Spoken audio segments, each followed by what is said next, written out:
Well, on Friday, it would be a great doubleheader for boys and girls basketball versus the Walpole Rebels. And even more important, it would be the annual Think Pink Night to support the Ellie Fund and the fight against cancer. There would be many in attendance to support the players and this great cause. So with the girls tipping off first against the 7 and 6 Rebels, even early on, you can see it's going to be a great night for Dorian Cohen and Leo Sperling as they especially shine in this Bay State Conference matchup. It's a close one here to start off the first in this opening quarter after Megan Cullen's shot rolls in and it's a 6-5 advantage for Walpole.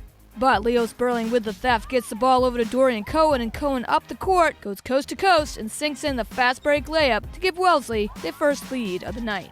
Kelsey Zarl, fresh off the bench, immediately makes an impact here as quick passing by the Raiders frees up Zarl in the corner. Kelsey does not disappoint as she nails it from downtown. It's 10-6, Wellesley. Sparking this second quarter, defense makes its presence felt yet again as Kelsey Zarl jumps up and intercepts Walpole's inbounds pass, and that dishes it ahead to Caitlin Tchaikovsky, and Tchaikovsky, taking it to the hoop, lays it in for a Raiders 8-point lead, 14-6. Emily Cronin then helps extend this to a double-digit lead by knocking down a tray of her own. It's 19-9 in the second. The Raiders' team rhythm continues to be consistent, whether it's passing or scoring, and it plays a key part here, especially in the paint. Leo Sperling just hands the ball to Dorian Cohen, and Cohen with the finish for a great play. And Raiders hold a commanding 13-point lead. Meanwhile, the Rebels struggle as their lead is long gone, having only scored 4 points so far in this second, until Caitlin Brown bails them out somewhat here, sinking this three-pointer. But Walpole is in for an uphill battle, down 24-13. So we fast forward to the middle third where Raiders break this game wide open even more, thanks to Leo Sperling and Dorian Cohen taking charge, draining 12 of the Raiders' 14 points in this decisive quarter. Great pass inside by Emma Ivy gives Dorian Cohen an easy basket to sink here. Then after a miss by Ivy, Dorian Cohen fights hard against 3 Walpole players and wins the battle, stuffing in the putback, and it's 34-19 Wellesley. And the Raiders' ability as a team to dominate the glass on both ends are key tonight. With Cohen and Sperling already on pace for double-doubles, Leo Sperling is just all over the ball tonight, especially in the next few minutes. Case in point with this offensive rebound, Sperling then gets her own deflected miss and nails the fadeaway for 2 more. Then on defense, Leo Sperling just rips the ball away from Kelly Fogarty, keeps possession, and then goes coast to coast with the ball, faking the pass and taking the shot herself, getting fouled on her way to the hoop. Though not able to connect on that layup, you just gotta love the effort here. In Division I for girls basketball, all the talk is Braintree. Well, you can have the Womps. This is the team to beat.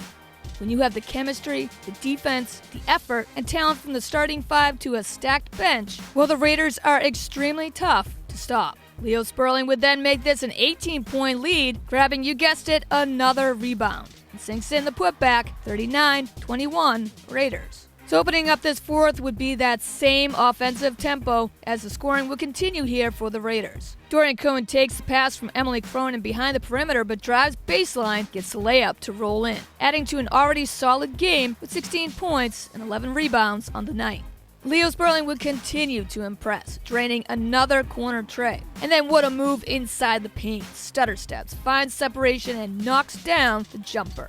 Season-high game for Sperling with 18 points and 11 boards, as this is a deficit Walpole cannot come back from, especially when your opponent's forwards have 22 rebounds on the night. Emma Ivy would sink in this deep too to put the finishing touches on this outstanding game. The 2 late shots by the Rebels here do nothing but help Walpole's deficit look just a little bit better. But after the Rebels held a 6-5 early lead here in the first, Wellesley just took over and controlled every aspect of this game.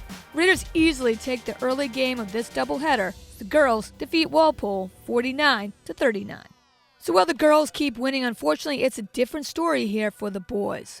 There has been struggles to consistently score offensively. And as a result, facing some tough teams along the way, the Raiders come in here tonight at 4-9, looking for any positives and a way to stop their 4-game losing streak. And they would have to start first right here against an 8-6 Rebels team who had already beat Wellesley in overtime back in December. And it's the Rebels who spark this opening quarter as Kenneth Euler with a little sweep hook action sinks it through for a quick 6-0 Walpole advantage.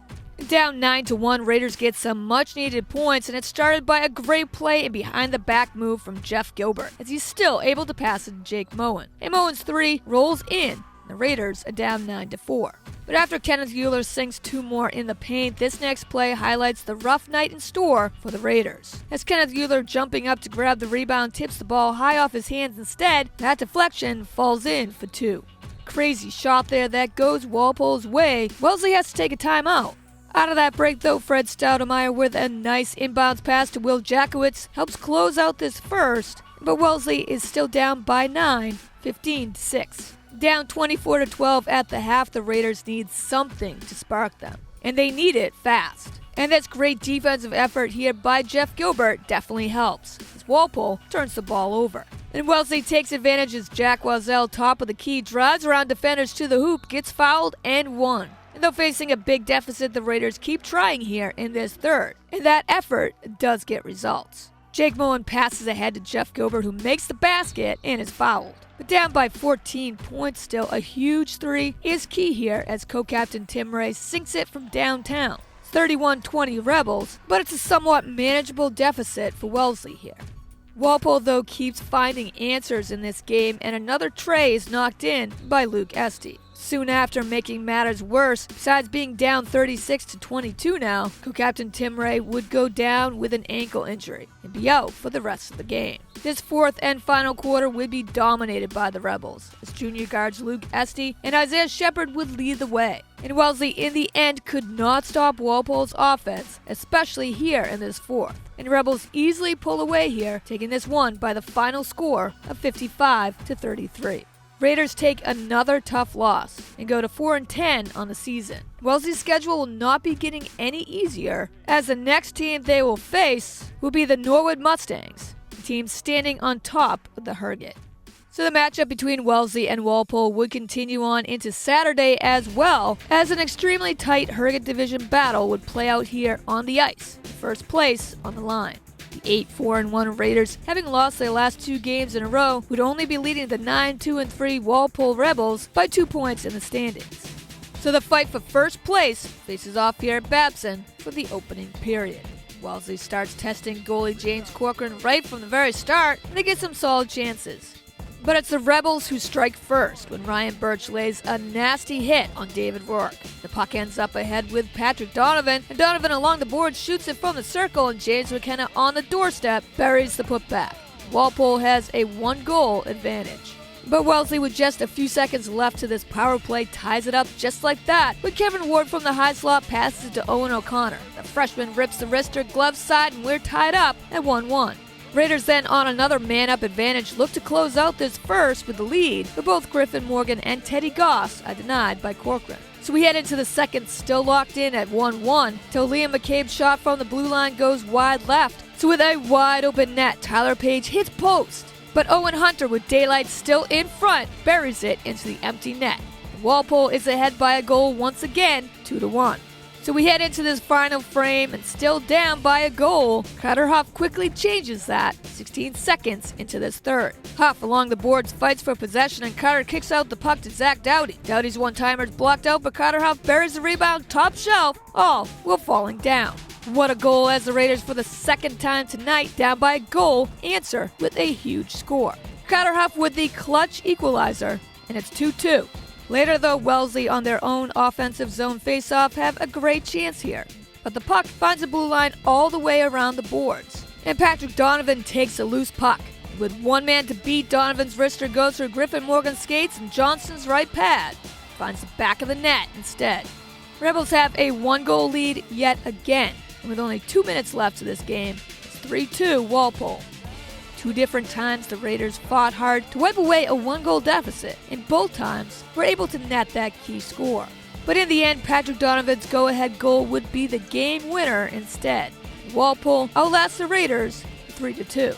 Rebels get the season sweep over Wellesley as well, with that being the third loss in a row for the Raiders. Look for the Raiders to quickly put this bump in the road behind them as they face Norwood at home on Wednesday, looking for those 2 points. Well, that does it for this episode of Raiders Sports Block. Another action-packed week of Raiders sports comes and goes, but there'll be plenty more to come. So stick with us here at Wellesley Public Media as we bring you the coverage you need to catch up on all Raiders sports. Watch all Raiders games and highlights here on demand at wellesleymedia.org, on YouTube and Facebook pages at Wellesley Public Media, right here on Comcast 9 and Verizon 39.